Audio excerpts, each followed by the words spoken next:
¿Qué pasa, majos? Muy bienvenidos. Bueno, tengo que decir que se viene una semana convulsa, ya con España terminada en su fase de clasificación o en lo que fuera esto de la UEFA Nations League o lo que sea.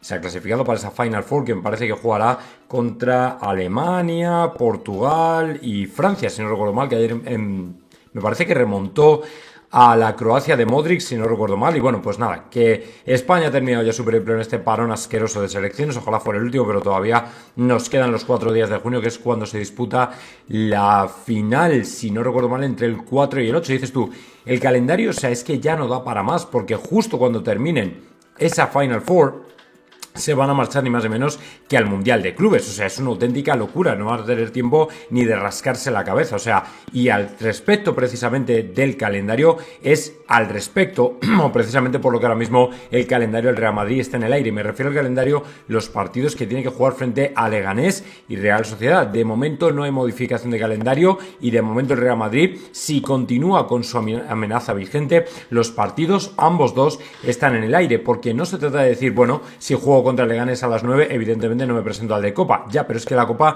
no tiene culpa. En definitiva, la Liga es donde manda temas y los horarios que perjudican al Real Madrid son aquellos en los que manda Tebas. Con lo cual, el partido que debería cambiarse o modificarse es el de Leganés para adelantarlo hacia las 4 de la tarde parecido para que se cumplan esas 72 horas. Pero que igualmente han sacado en OK Diario una entrevista muy interesante con un ex preparador del Real Madrid, donde deja muy claro que ni 72 horas son suficientes para recuperar un jugador al 100%. O sea, que estamos hablando de que efectivamente, como él mismo indica, lo vais a ver en un ratito, estamos orientándonos, yo creo que en una futura Superliga o algo parecido, o incluso si el fútbol siguiera tal y como está, a plantillas, ya lo comenté una vez, de 30 a 35 jugadores, porque es que si no, no dan para más y evidentemente las rotaciones se hacen prácticamente imprescindibles. Pero bueno, antes de eso, hay que hablar de otro escándalo absolutamente brutal tras las palabras de Mateu Laoz ayer y, por cierto, contestación de Uribes a todos aquellos que decían que el Real Madrid, no sé qué, que había intercedido en la cautelar de Olmo, bla, bla, bla. Bueno, pues que sepáis que por ahí no van los tiros. Pero bueno, antes de eso, quiero hacerme eco, por cierto, tanto que el Barcelona alardea de tener la mejor cantera del mundo, el articulazo de Alejandro Peinado en OK Diario, donde habla de que el Real Madrid tiene la mejor fábrica del mundo. La blanca es la cantera que mayor número de jugadores ha exportado a las 5 grandes ligas en los últimos 20 años. El Barcelona, segundo, pierde el pulso con la fábrica madridista. Esto está más claro que el agua. Florentino Pérez no le tembló la voz cuando en la última asamblea del Real Madrid sacó pecho por la fábrica. Es la cantera del fútbol, no hay otra mejor. Aseguró un aforismo nacido de su entusiasmo blanco, pero que cuenta con el respaldo de los datos. En los últimos 20 años no existe otra cantera que haya exportado más jugadores al fútbol de élite que la que sale de Valdebebas, ¿vale? Para todos los que apuntan a que la Masía ha nutrido al Barcelona, pero no ha nutrido a otras grandes ligas. El Real Madrid ha formado desde 2005 un total de 166 jugadores que ha terminado en alguna de las 5 grandes ligas europeas. El Barcelona con su Masía pierde el pulso frente a la fábrica, aunque se queda cerca. A la élite han llegado 156 futbolistas que han pasado por su academia. El podio lo cierra el PSG con 111 jugadores. Sorprende que dentro del top 10 se encuentran 3 canteras españolas: Bilbao, Valencia, Atlético de Madrid con 89, 87 y 84. Destacan leyendas como Casillas o Raúl, por supuesto, en un podio diferente. Dani Carvajal absolutamente también. Todos estos datos, por cierto, pertenecen al último informe publicado por el CIES Football Observatory, que en una edición especial para celebrar sus 20 años de existencia ha decidido poner el foco en la labor formativa de los clubes durante las últimas 2 décadas. El ranking de jugadores formados en el Real Madrid que estén retirados y más minutos hayan jugado en la élite lo lidera Juanfran Torres, seguido de Borja Valero y el mencionado Iker Casillas, ¿vale? Así que para todos aquellos que saquen pecho cuando hablen de la fábrica, cuando hablen de cantera, mostrarle estos datos, mostrarle esto, porque efectivamente el Real Madrid prepara a los mejores jugadores del mundo o por lo menos a los mejores jugadores para hablar o para jugar al fútbol, de hecho, en la élite del fútbol. Por cierto, de hablar, vamos a hablar precisamente de lo que ha hablado el señor Uribes, presidente del CSD, que a pesar, yo creo, de la sinvergonzonería que van a ejecutar y llevar a cabo con la connivencia del gobierno, lo cierto es que es una realidad que lo de Olmo va a ir por donde va a ir, ya os lo digo yo, ya os lo dije de hecho el otro día. Pero lo que sí es importante, por cierto, es precisamente que quitemos la sombra de la sospecha sobre Florentino y el Real Madrid, porque el propio Uribes lo desmentía. Escuchamos.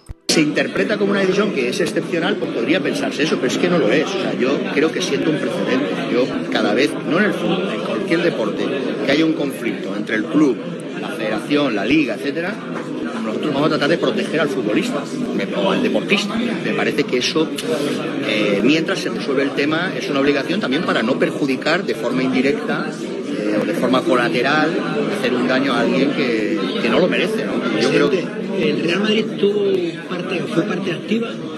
En absoluto.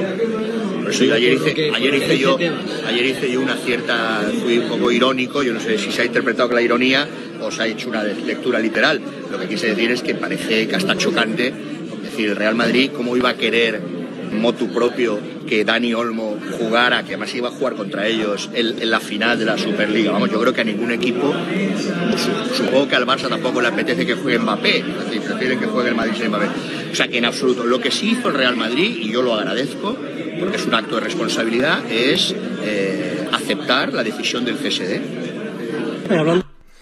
Bueno, pues ahí quedan las palabras de Uribe. Ya digo que van a cometer la tropelía, van a ejecutar esa sinvergonzonería que yo creo que va a sentar un precedente malísimo, porque a partir de ahora absolutamente todos los clubes que se vean en problemas con el tema de las inscripciones van a recurrir al método Olmo, que es básicamente ganarlo a través de cautelares o ganar a cualquier jugador que ellos consideran que es importante. Si tú proteges la salud del futbolista, si tú proteges al deportista, los clubes lo que van a hacer es, pues según les salgan las cuentas, si tienen que dejar a un jugador, no desinscrito, pero inscrito, que va lógicamente sobre la línea, automáticamente piden la cautelar y en teoría, aplicando la doctrina Olmo, automáticamente quedará inscrito. Así que ellos sabrán dónde se han metido. Desde luego, para mí es un jardín complicado de salir, o del que es muy complicado salir, pero si han optado por seguir adelante por esa carrera, yo personalmente no tengo ningún problema. El Real Madrid nunca va a tener, es muy difícil que tenga problemas de inscripción, pero lo que está claro es que hay otros clubes que deberían tomar nota, deberían quejarse, ser ellos los primeros, porque ya está bien de que el Real Madrid vaya poniendo la cara por absolutamente todo, vaya delante del tren. Yo personalmente creo que esto se tiene que terminar de esta manera. O sea, yo personalmente creo que el Real Madrid tiene que pasar a un segundo plano y ya sabéis, cada palo que aguante su vela, que obviamente ya tenemos bastante nosotros donde nos rompen la cara en otras cosas, que tengamos también que sacarle los derechos o las movidas a otros equipos, sinceramente. Así que bueno, veremos a ver, pero seguramente en esta semana o siguiente, porque el 7 de abril tienen la fecha tope, se dirá lo del tema de Olmo. Bueno, comento un poquito más. Otras declaraciones que trajeron mucha cola en la noche de ayer fueron las de Mateu Laoz, que efectivamente habló de otro temita con los árbitros que de verdad es como para tener en cuenta. Le escuchamos. Según yo he tenido entendido, sí que le entrenó a Carlos Velasco Carballo. Es más, en este caso, pero ya te digo que yo en esto es verdad que no tengo pruebas, pero son dimes y diretes, porque además esto se hablaba en los desayunos, había gente que ha dicho directamente en un desayuno: oye, a mí me ha ayudado con la mediación con mi asistente tal, y incluso en el homenaje a Carlos Velasco Carballo, que se hizo también en el Meliá Barajas, coincidiendo con los talentos, que es cuando van muchos árbitros, se hizo un homenaje multitudinario donde prácticamente fue todo el mundo. Y en la mesa de organización, donde estaba el médico, los preparadores físicos, estaba un agente que lidera Pilar Plou aquí en España, que ayuda a los árbitros en UEFA y en FIFA a saber si oyen bien, si ven bien. Curioso que aquí en España hace muchos años que no nos ayudan. Curioso. Y también estaba en esa mesa representativa, en este caso de la gente que le había ayudado a llegar donde había llegado, estaba sentado también Javier Enrique Ramírez. Bueno, estas declaraciones recopiladas por Footballgate, que se está haciendo, ya sabéis, eco de todas estas informaciones controvertidas, conversaciones, comentarios que vienen de una persona pues que ha formado parte del mundo arbitral por muchísimos años y que obviamente conoce muy bien todo lo que se manejaba por allí. A ver, que son declaraciones que, digamos, se añaden a todo lo que ya hay. Entonces, creo sinceramente que esto es la primera experiencia, o la experiencia de primera mano de los árbitros, ¿vale? De quien habla, de quien se atreve a hablar, y evidentemente Mateu Laoz está asombrando a la gente por cosas que muchas personas verían o en esos momentos se veían normales, pero desde luego no lo eran porque había una mano negra detrás que untaba de dinero, lógicamente, a quien no debía untar. Entonces, bueno, pues si a alguien esto le parece correcto, esto le parece normal, que venga Dios y lo vea. Yo entiendo que a Mateu Laoz, al final de hablar tanto, pues como a Toni Freixa, le terminarán llamando del juzgado para que se investigue todo, porque en definitiva lo que está soltando por ahí, por esa boquita, es oro puro para el tema de la instrucción del caso Negreira, y está claro que los árbitros, pues de alguna manera les venía bien que anduviera por allí, y es por eso que el Real Madrid, a día de hoy, en mi opinión, lo que está pretendiendo es que haya una reforma total del sistema arbitral, pero de los pies a la cabeza, porque en definitiva ya no te puedes fiar de absolutamente nadie. O sea, no te puedes fiar de nadie, no puedes decir, hostia, es que prácticamente, a ver, no digo que esté todo el mundo implicado, pero sí todo el mundo está, a ver, manchado o influenciado en el sentido de que les ha salpicado tangencialmente o de lleno, pero sí que es verdad que vienen todos del mismo sitio, y esto es lo que no puede consentir el Real Madrid. Así que veremos a ver qué consecuencias tiene esto, porque desde luego yo creo que debería tenerlas, pero en este país, quién sabe. Y ahora vamos con 3 apuntes de lunes que sabéis que tienen que estar sobre la mesa de Florentino. El primero de ellos, pues que lógicamente, como habéis escuchado, como habéis venido oyendo, y además os voy a dar una pequeña pista al respecto un poquito más adelante, porque este fin de semana también pregunté por el tema de Zubimendi, ¿vale? Para ver cómo está el rollo, que mucha gente dice que, bueno, pues que tiene buena... Bueno, Guijarro me parece que es de los que tienen la información de que viene, ¿vale? Bueno, yo os lo publiqué en mi página de Facebook, me parece que no va por ahí los tiros, pero oye, que a lo mejor me puedo equivocar, ¿eh? Y al final el tema Zubimendi yo creo que va a esperar un poquito hasta final de temporada, tanto el Real Madrid como él, para ver cómo van las cosas y tomar una decisión. Pero bueno, luego lo comentamos un poquito más adelante. El asunto es que José Ángel Sánchez, Juni Calafat y Florentino ya están en modo mercado de fichajes, porque sabéis que el mes de marzo es el mes en el cual el Real Madrid trata de ir cerrando y abriendo puertas, es decir, más que ir abriendo y cerrando puertas, de ir dándole salida definitiva a determinados temas que respecta a la plantilla. Por ejemplo, jugadores que están por fichar, el tema de Huijsen, por ejemplo, jugadores que interesan, a ver, jugadores que a lo mejor ya están hechos como Arnold, que tampoco tienes que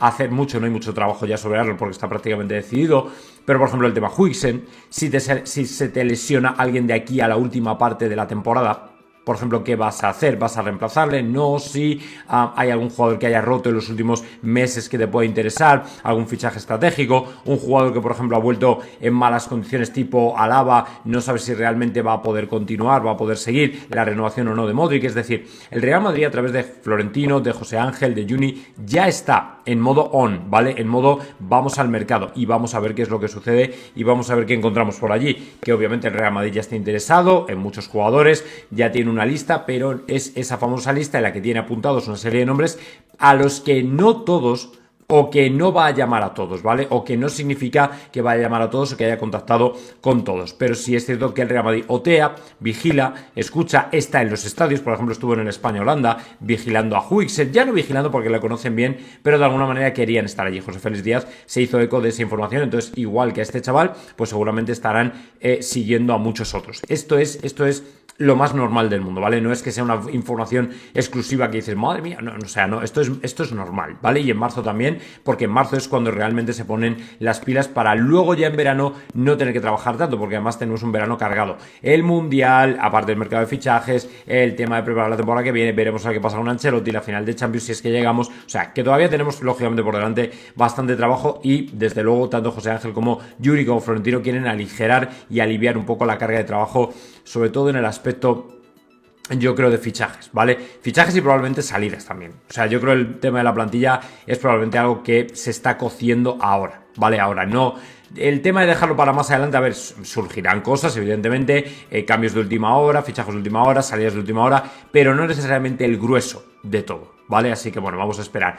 Eso por un lado en cuanto al mercado de fichajes. Luego, importante también es que hoy lunes está la reunión de los lunes de todos los días, bueno, de toda la vida, ¿vale? La reunión de los lunes de Florentino y Ancelotti. ¿Por qué?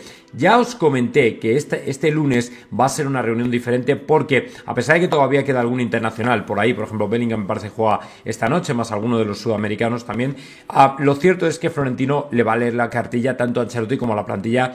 A ver, seguramente será Ancelotti el que le transmita a la plantilla, pero sí que será Florentino el que le diga a Ancelotti que a partir de hoy todo el mundo tiene que estar al 300% concentrado. Daos cuenta de que hoy es el día en el que empieza ya de seguido y hasta el final la temporada, donde nos jugamos absolutamente todo y encima donde estamos vivos en la Liga, en la Copa y en la Champions League, ¿vale? En la Liga de Campeones. Y encima tenemos ni más ni menos que por delante una Liga que se presume apretada, con un Barcelona al que tenemos que visitar el 11 de mayo, es decir, es un partido para mí clave y crucial en lo que será el destino final de la Liga, hacia dónde irá. El Barcelona tiene un partido menos, como sabéis se juega este 27 de marzo, juegan frente a Osasuna, de momento estamos empatados a puntos, pero yo contaría con que el Barcelona, pues bueno, va a ganar. ¿Que no gana? Sorpresa. Vale, pues genial, perfecto, recortamos distancia. ¿Que finalmente pierde? Pues mira, mejor todavía. ¿Que al final gana? Pues habrá que seguir luchando y pensando en que en el Clásico nos jugamos todo. Pero lo que está claro es que el mensaje florentino es de concentración máxima. Y el problema es que tenemos a unos jugadores que no sabemos dónde tienen la cabeza ahora mismo. Sabemos que Rodrigo la tiene en el Real Madrid al 100%, pero por ejemplo no sabemos por dónde anda Vinicius con el tema de la oferta de Arabia, que sabéis, ya han informado, van a volver. O sea, no es una cosa que digas, no, bueno, estos ya no pasan por aquí. Sí, van a volver, ¿vale? Los árabes van a estar dando por saco hasta el final y otra cosa ya es lo que Vinicius quiera a nivel de dar un puñetazo a la mesa, decir, oye, que no molestéis más, que yo me quedo en el Real Madrid, o quedarse ahí pensando, hostia, es que podría ser un traspaso bestial, brutal, sensacional, histórico, tal cual, no lo sé, ¿vale? No sabemos dónde tiene ahora mismo su idea o su prioridad. Yo entiendo que es en el Real Madrid, estaríamos encantados de que dijera que no, pero también estaríamos encantados, y seguramente más Florentino, de que pegara el puñetazo en la mesa ya, para poder ellos, lógicamente, contar con que se queda y ya no hacer ni más especulaciones ni nada, pero esto es algo pues que realmente nunca puedes saber al 100%, ¿vale? Nunca realmente puedes llegar a dar o poner la mano en el fuego por un jugador que tiene semejante ofertón, porque dices tú, madre mía, si es que con esa oferta lo mismo a lo mejor nos acabamos tragando nuestras palabras y Vinicius se termina yendo del Real Madrid. Si es que podría ser perfectamente, pero bueno, vamos a confiar en que no, vamos a confiar en que se quede el Real Madrid y vamos a confiar en que al final todo esto pues no sea más que una pequeña pesadilla que nos ha salido en el camino y que Vinicius siga triunfando en el Real Madrid, que es realmente lo que queremos, ¿vale? Y luego en ese camino hasta el final de la temporada está ni más ni menos que el calendario que tiene este sábado al Real Madrid Leganés y luego por otra parte el martes al Real Madrid Real Sociedad en la vuelta de la Copa del Rey. A ver, si el Real Madrid cumple su amenaza, no se va a presentar, pero el asunto es a cuál no se presentaría, al de Leganés o al de la Real Sociedad, porque efectivamente la Copa del Rey no está dirigida por Tebas, es la federación, aunque bueno, al final es un poco todo lo mismo, y es el partido del Leganés el que de alguna manera descuadra, ¿vale? El que de una forma o de otra, efectivamente descuadra en el sentido de que es a las 9 de la noche.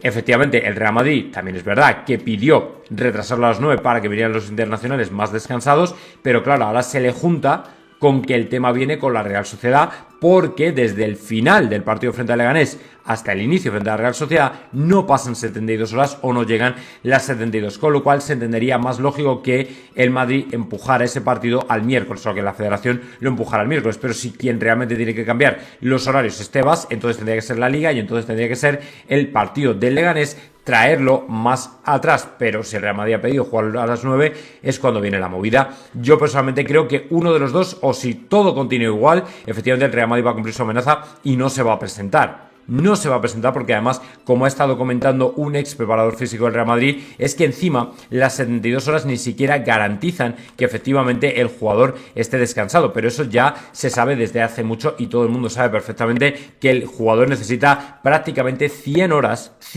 ¿vale? 100 horas de descanso para poder volver al 100%, lógicamente luego nunca se cumple tanto porque evidentemente hay que jugar, hay calendario, pero por lo menos que esté a un porcentaje mínimo donde efectivamente sea seguro, sobre todo para el jugador, el hecho de poder efectivamente tirar adelante, ¿vale? Pero aquí tenéis, por ejemplo, para el que lo quiera leer, esté interesado, la entrevista con el ex preparador físico del Real Madrid. Los expertos apoyan el plantón del Real Madrid, incluso con 72 horas, el jugador no está ni al 60%. Médicos deportivos y preparadores físicos apoyan la protesta que manifestó el club en Villarreal. Por cierto, que aquí os compartí un artículo científico donde se hablaba del impacto en jugadores de la selección de Brasil sub-21 con 48 horas y 72, ¿vale? Y se veía que efectivamente era un destrozo para los músculos absoluto y total. Decía, estoy totalmente de acuerdo, José Luis San Martín, pero es que ni las 72 horas garantiza el rendimiento físico del jugador al 100%, afirma este periódico, la persona que durante 37 años veló por la salud de los jugadores del Real Madrid.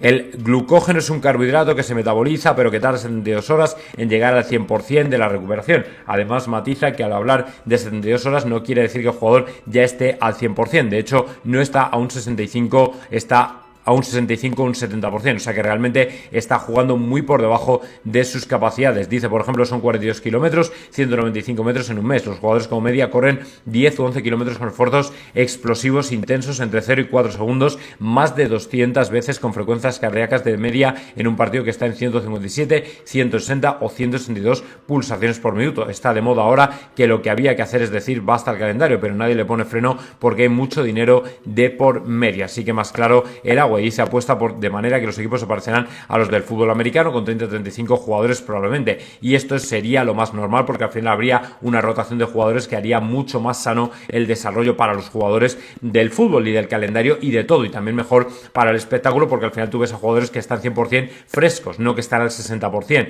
pero bueno, veremos a ver qué pasa porque desde luego los partidos están en el aire ahora mismo. Si el Madrid cumple su amenaza y no sabemos cuál de ellos dos finalmente no se jugará, así que mucho cuidado porque esta semana la podemos tener caliente con el tema del calendario, los partidos que hay que disputar o que finalmente a lo mejor no se terminan disputando.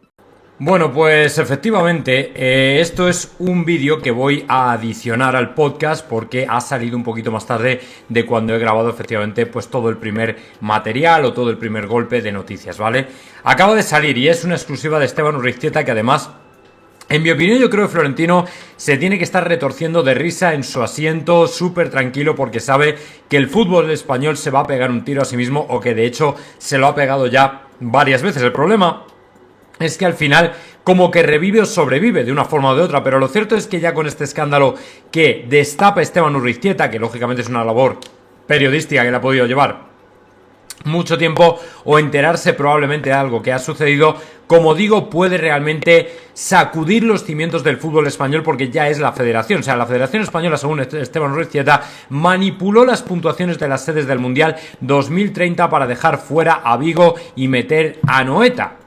Confeccionó una primera versión que incluía a la ciudad gallega y 48 horas después coló el estadio de San Sebastián. Ahí tenéis, por lo visto, lo que es la clasificación ordenada del estadio: Santiago Bernabéu el primero, el Civitas Metropolitano, San Mamés, Camp Nou, la Cartuja, bueno, el Camp Nou no sé yo hasta qué punto, pero bueno, el asunto es que, como veis, movieron aquí efectivamente con diferente puntuación el Estadio Municipal de Balaídos, y al Anoeta Reale, que estaba el 12, de repente pasó a ser 11 y 12 respectivamente, con una diferencia de puntos notable. Bueno, la de Balaídos mantuvo la puntuación y a Anoeta de repente le dieron 500 puntos más, nadie sabe bien por qué. El Mundo revela las dos tablas de puntuaciones que confeccionó la RFF en 48 horas. El equipo evaluador se reunió en el despacho de Fernando Sanz y realizó el primer ranking, que incluía el estadio del Celta. 2 días después se modificó la puntuación de Anoeta y ya se extiende el artículo. La Real Federación manipuló las puntuaciones de las sedes del Mundial de 2030 para dejar fuera a Vigo y meter a San Sebastián. Los miembros del equipo de trabajo de la candidatura conjunta de España, Portugal y Marruecos evaluaron los estadios españoles en una reunión celebrada el 25 de junio de 2024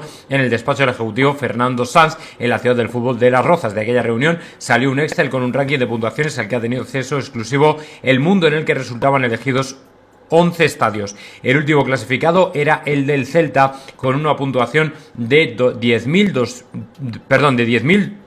¿Qué es esto? De 10,2004 puntos, superando a Anoeta, que quedaba en ese momento fuera con 1.226 puntos. Sin embargo, 48 horas después, el equipo evaluador retocó el Excel, alterando la puntuación del estadio Donostiarra, que pasó de golpe a tener una puntuación de 10,6026. Hasta ese momento disponía de 10,1226. De esta manera superaba a Vigo, dejando en el lugar número 12 a la opción gallega, que quedaba automáticamente eliminada. En el caso de Anoeta se modificó al alza uno de los subfactores vinculado al proyecto técnico, pasando de 15 a 20 puntos. Concretamente el subfactor A1, que llevaba por título considerar el nivel de intervención que debe llevarse a cabo. Este subfactor representaba el 30% de la valoración total de este apartado técnico. María Tato, integrante del área área internacional de la RFF y una de las responsables del Mundial, recibió en su correo electrónico las dos versiones de los Excel, el original y el modificado, el 27 de junio a las 3:15 horas, tal y como acredita la documentación que obra en poder de este periódico. Louzán, que la opción de Vigo estaba incluida en los primeros planes de la RFF, lo confirma. Además, otro correo electrónico que obra en poder de este diario, que fue remitido por María Tato al actual presidente y entonces vicepresidente Rafael Louzán, el 26 de junio, al día siguiente de la reunión donde se decidió que Vigo entraba en el puesto número 11. Y luego, querido Rafa, te escribo unas líneas sobre la situación actual, siguiendo tus indicaciones para poder informar al detalle a Pedro Rocha. Tato le contó a Louzán los criterios de baremación que habían estado empleando, basándonos en los usados por la FIFA en el último mundial elegido Brasil 2027 femenino. Gobierno le resumía que habían valorado en un 80% los criterios técnicos y en un 20% los documentales, pero que el gobierno había terciado pidiendo que se introdujeran además criterios estratégicos que debían contar con un peso de un 35%. Le indicaba que el ejecutivo, bla bla bla. Bueno, para resumiros, porque lógicamente el artículo es bastante extenso como veis, es que efectivamente al final han sacado un tema muy espinoso que lógicamente afecta al Mundial. A ver, quizá lo puedan algunos considerar de menos porque no está el Bernabéu o el Camp Nou involucrados directamente, pero lo cierto es que este tipo de movimientos lógicamente deberían llevar tanto al Celta, más que a la Real Sociedad que se ve beneficiada, al Celta a quejarse amargamente por el hecho de que esto no puede ser así, que definitivamente es una auténtica golfada. Pero claro, el tema es que si lo vinculamos a la situación que tiene el Real Madrid con la federación a nivel de crítica, a nivel de cosas que se pueden cambiar, a nivel de opinión, a nivel de mejoras, a nivel de reuniones, a nivel del CTA, a nivel de todo, Florentino tiene que estar, como digo, partiéndose el culo en su asiento porque tiene que estar diciendo, mamá mía, si es que no voy a tener ni que luchar. O sea, es que el fútbol español va a caer por sus propios cimientos, va a caer por sus propios medios y se va a sacudir todos los cimientos del fútbol español, porque después de la RFF va la Liga y los demás. El CSD, aunque es del gobierno, pero probablemente también. O sea que en definitiva Florentino es una batalla que no va a tener ni que luchar, porque como estamos viendo al final, hacen las cosas tan sumamente mal. Es que no entiendo cómo puede ser tan difícil elegir una maldita sede. O sea, no puedo entender cómo puede ser tan difícil elegir, simplemente sin tener que hacer algún tipo de trampa o hacer algún tipo de cosa que al final te lleva precisamente a enfrascarte y meter las manos donde no debes, de manera que si al final se descubre que al final hay muchos periodistas deseando este tipo de información, lo más probable es que salga. Entonces no entiendo cómo la federación se puede ni más ni menos que lanzar a arriesgarse a determinadas cosas que evidentemente le pueden perjudicar a nivel de imagen y a nivel de todo, y sin embargo parece que están dispuestos a ello. O sea, yo de verdad que es una cosa que no me puedo explicar, por más que digan, por más que quieran. Honestamente creo que aquí hay muchas trabas, muchos cabos, mejor dicho, sueltos, y que en definitiva van a generar este problema y van a ahondar todavía más en el problema del fútbol español, que como digo, Florentino al final va a ganar la batalla sin pegar un tiro. Así que esto seguramente va a traer más cola y más repercusión. Por cierto, volviendo al modo on and off del mercado de fichajes, el otro día José Félix Díaz tuvo la amabilidad de comentar la cantidad de nombres, y además lo hizo sin ningún tipo de tapujos, la cantidad de nombres de jugadores que habían sido ofrecidos al Real Madrid en los últimos o recientemente, no sé si últimas semanas, meses o lo que fuera, pero desde luego era una lista absolutamente brutal, una lista que para mí es, pues fijaos, de la magnitud propia del Real Madrid. Joshua Kimmich, Leroy Sané, Jonathan Tah, Virgil van Dijk, Kevin De Bruyne han sido todos ofrecidos al Real Madrid por diferentes motivos. Lógicamente jugadores todos, vamos a decir, ya en los últimos o en el último stage de su carrera deportiva, que para mí es lo que hace que el Real Madrid al final haya dicho que no. Es verdad que en algunos de ellos, o prácticamente todos, pudimos en algún momento dado en el pasado estar interesados, pero creo que está más que claro que el Real Madrid, por sus diferentes circunstancias, me refiero a las de estos jugadores, muchas veces o en muchos casos jugadores que sí pueden estar el último año de contrato, pero que por algún motivo ya no despiertan ni la ilusión ni el interés del equipo blanco, y veo muy difícil que efectivamente el equipo blanco vaya con todo a por ellos. Es muy difícil, es muy complicado que al final ninguno prácticamente de ellos se convierta en jugador del Real Madrid, a pesar de que podría haber golosas oportunidades de mercado, sobre todo porque tú, por ejemplo, en algunas de esas posiciones tienes a un Alaba que para nada está al 100%, es un jugador que está, haber salido de una lesión, pero está prácticamente reventado y es muy complicado además Que siga en el Real Madrid yo personalmente lo veo muy difícil, ¿vale? Que siga, me refiero a en una situación normal, no como descarte total o cuando ya le llamas porque no tienes jugadores y te has quedado con una serie de bajas y tal y cual, yo lo veo muy difícil, o sea que alguno de estos yo creo podría estar incluso mejor, por tanto creo que a lo mejor no, el Real Madrid no debería descartar totalmente de entrada lo que pudiera ocurrir con ellos, pero bueno, lo que está claro es que la cosa parece que pintan bastos con ellos, ¿vale? Pero desde luego al Real Madrid le siguen llamando para ofrecer los jugadores de este tipo, así que bueno, pues ahí los tenéis, desde luego la mayoría de ellos auténticos cracks. Luego otra cosa que está sonando, está empezando a sonar y me extrañaba muchísimo que no sonara. ¿Sabéis que el otro día Xabi Alonso prácticamente, dicen por ahí en Bill, bueno, además José Félix Díaz creo que también se hizo eco de ello, que ha descartado venir al Real Madrid, o está descartado, o está lejos, o está difícil, ¿vale? Como queráis llamarlo, pero está mucho más cerca su renovación por un año más con el Bayer Leverkusen y que incluso decían en Bill que está buscando casa nueva en Alemania.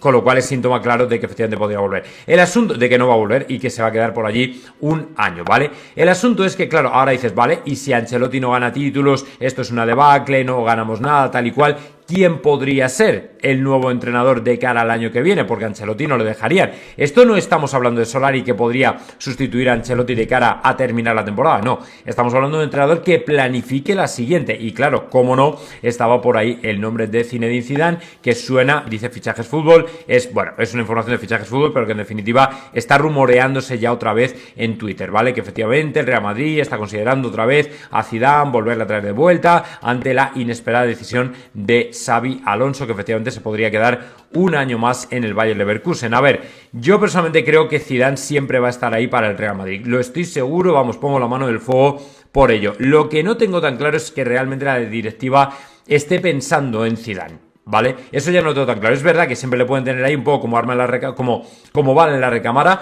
por si las cosas se ponen muy feas, pero yo creo que el Real Madrid por primera vez quiere repensar la plantilla de otra manera desde el punto de vista del departamento técnico, o sea, del técnico, del entrenador, ¿vale?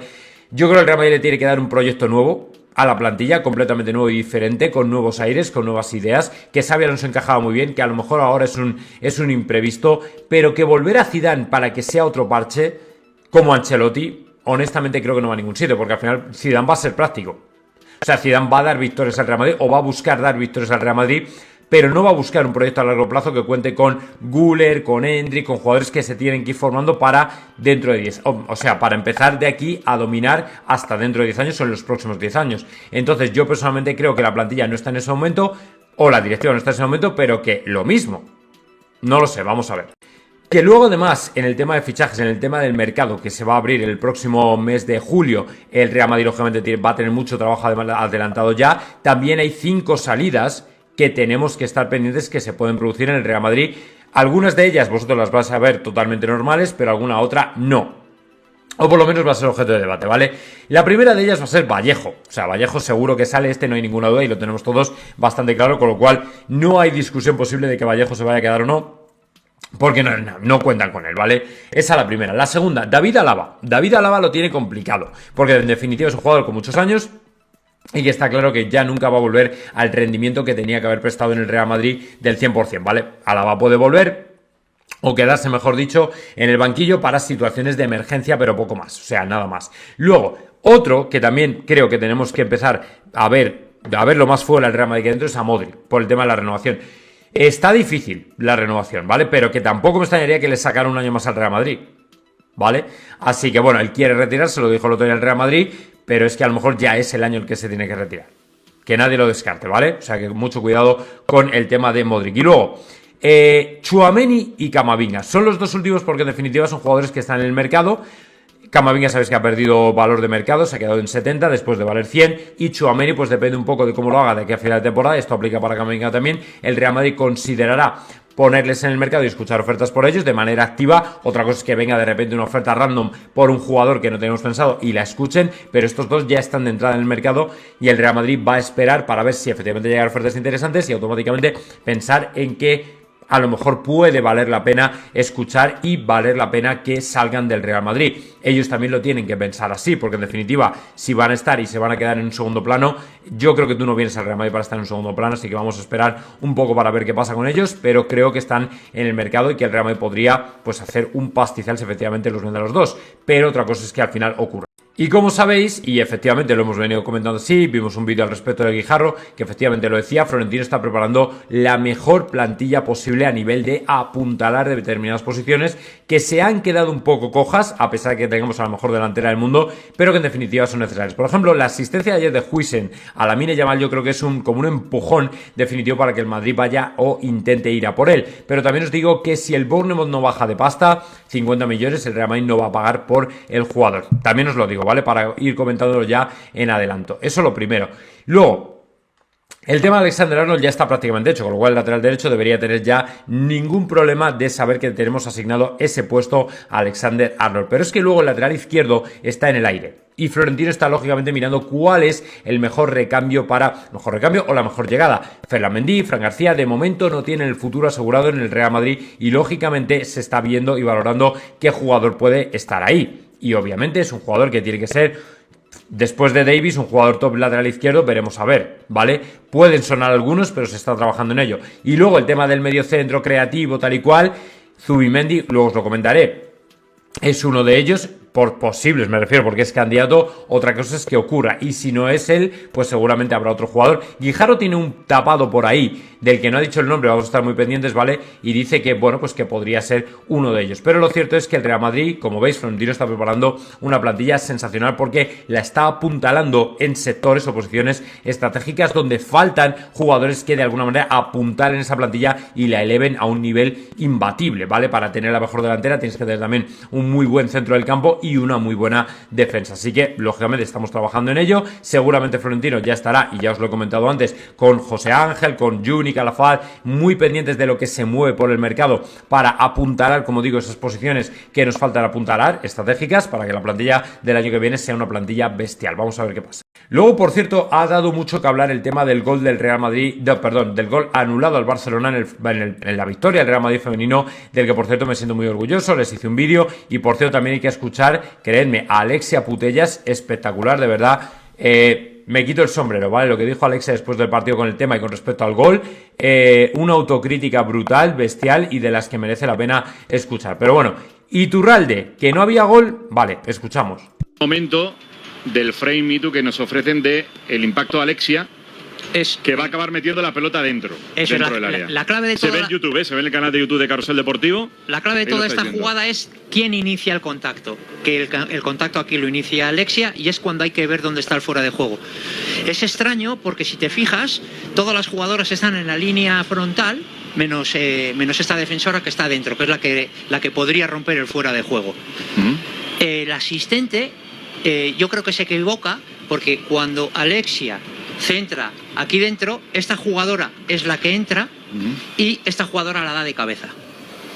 Y sí, hay un segundo toque que hace que incluso cuando ves la repetición en dos oportunidades tienes que ver también un bloqueo de Hansen. Es una jugada algo rara. Es gol legal y tú si lo que ha pitado es fuera de juego, es gol legal. Es gol legal, y ha pitado fuera de juego. O sea, ha mal pitado fuera de juego. Ha mal pitado el asistente fuera de juego. ¿Y qué le pasa en este tipo de jugadas al asistente?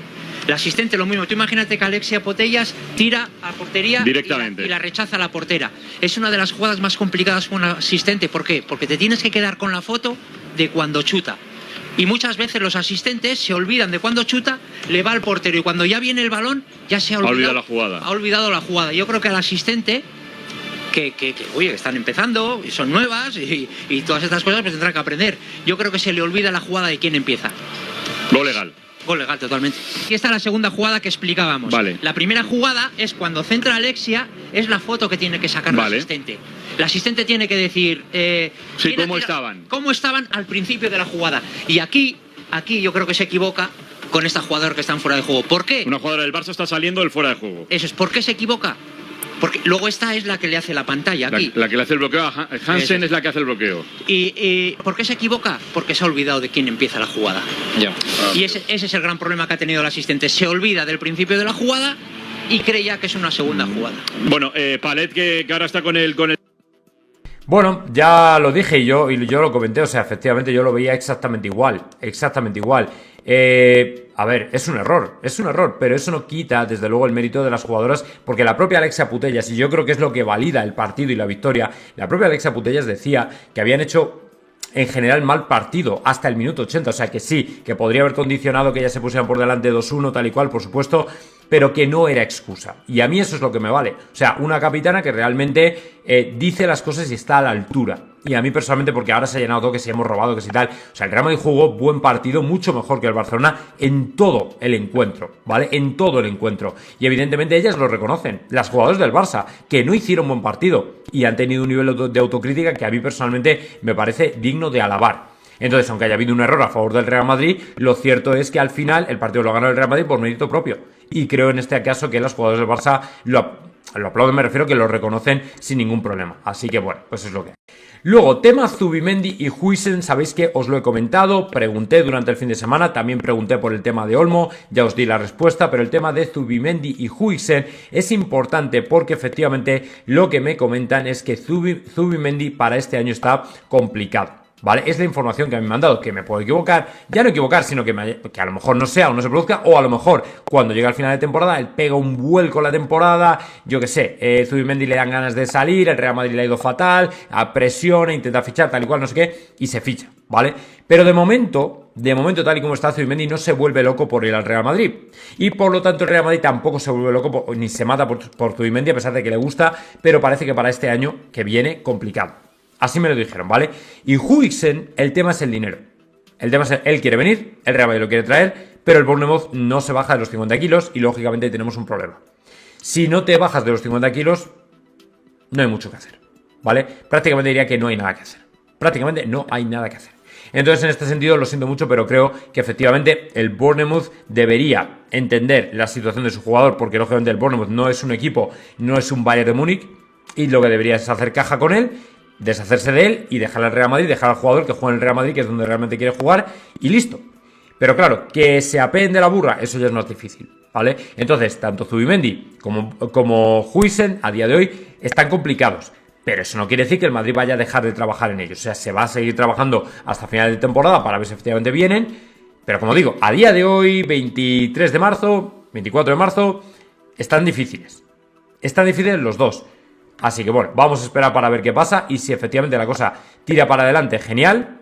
Oye, yo encantado de que los dos vengan, pero tampoco hay que volverse locos, ¿vale? Si no vienen, tendremos que seguir adelante con la plantilla. Además, yo creo que este año es casi más importante el puesto de entrenador que el de cualquier posición del campo, honestamente. Con otro entrenador creo que podrían ir las cosas diferentes. Y luego mucha gente estará muy contenta por el golazo de Lamine Yamal, el papel que hace con España, que lógicamente es un jugador sensacional, ¿vale? O sea, no nos vamos a engañar, no vamos a ser ni cínicos ni hipócritas, o sea, el talento hay que reconocerlo cuando se ve. Y lógicamente Lamine Yamal para mí, dentro de todos los Leo Messi que ha sacado después de Leo Messi el Barcelona, los Ansu Fati, Riqui Puig, tal y cual, creo sinceramente que este chaval sí que tiene, si le acompaña un poquito la cabeza, porque también es verdad que el carácter, la actitud parece que no sé hasta qué punto juega a su favor. El otro día Van der Vaart lo dijo claro y alto, y además también dentro del Barcelona también se comenta y tal el tema de la actitud, pero si le acompaña un poquito la cabeza, este chaval puede hacer historia en el mundo del fútbol, ¿eh? O sea, puede hacer historia. Así os lo digo.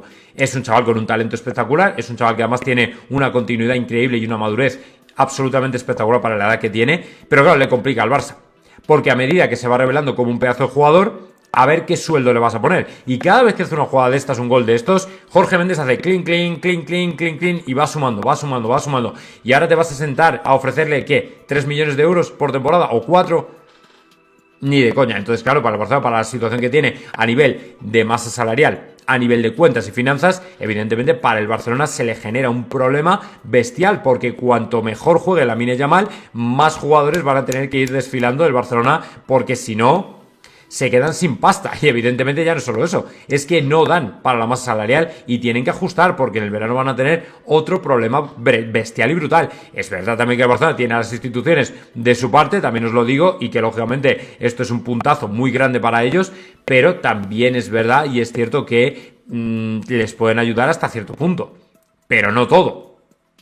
Entonces, que el tema de Lamine Yamal seguramente va a ser un problema para ellos. Seguramente, a ver, es un problema, bendito problema, puesto que tienes un gran jugador, pero que no lo den todo por hecho, no lo den todo por sentado, porque desde luego se les está complicando el asunto y grande. Y luego, precisamente con el tema del FC Barcelona, a ver, dicen por aquí que Víctor Font va a dar un paso para aglutinar a toda la oposición, precisamente desde que se ha caído Camp Rubí. El problema es ¿cuándo y para qué? Que para mí esa es la gran pregunta. O sea, dicen, Víctor Font acelera contra la Porta tras el desplome de Camp Rubí, quiere ser el líder de toda la oposición. Ya, pero ese problema es la inacción. Si es que yo creo que lo que juega contra Víctor Font es la inacción que tiene con respecto al FC Barcelona. O sea, Víctor Font acelera contra la Porta tras el desplome de Camp Rubí. Quiere ser el líder de toda la oposición. Vale, aglutinas a toda la oposición, perfecto, muy bien, todo muy contento, tal y cual, pero ¿para qué te vale? Si no estás actuando cuando ya deberíais haber iniciado trámites para moción de censura, para elecciones, para absolutamente todo, o sea, no estáis haciendo absolutamente nada. Entonces, ¿qué tipo de credibilidad puede tener Víctor Font, que además viene y nace del mismo lugar que Laporta? A nivel de presidente de Barcelona. O sea, realmente no te puedes creer nada. Entonces yo personalmente, si fuera socio culé, estaría eternamente cabreado porque diría, pero bueno, si es que esta peña realmente no está aportando, no esta peña, sino la oposición es que no está haciendo absolutamente nada. Porque no estén unidos, porque no estén aliados, porque no hagan fuerza, porque no puedan presentar... O sea, pero al final dices tú, pero haced algo. O sea, es que no hacen nada. No hacen nada. Y el FC Barcelona y Laporta concretamente, cada día más se ven envueltos en miles y miles y miles de escándalos, de rumores, de sospechas, de mala praxis, de malas acciones, de tal y cual. Tampoco quiero caer en el lenguaje jurídico, ¿no? Pero está claro que hay algo. Y sin embargo no hacen nada, o sea, no se mueven. Entonces dices tú, o sea, ¿vais a esperar hasta las siguientes elecciones solamente para que caiga él por su propio peso? Y veremos a ver si cae. Que hay muchísimo apoyo interno a Laporta, porque mucha gente lo que ve es que ha salvado al club. Por la situación que traía, económicamente tal igual. Yo sinceramente es que no sé para qué está la oposición, honestamente os digo.